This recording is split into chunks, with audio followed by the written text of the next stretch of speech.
Have you seen the score of the Lions game? No, I haven't. The Lions won 3-2 in overtime. They did? That's great. Who scored? Billy Nicholson scored the overtime goal. He did?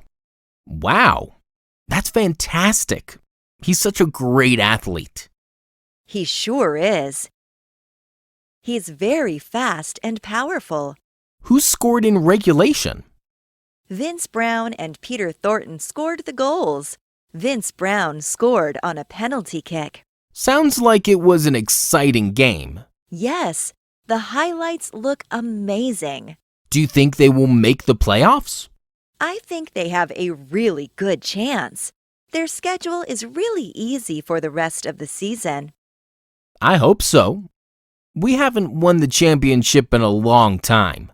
Actually, we haven't won since 1997.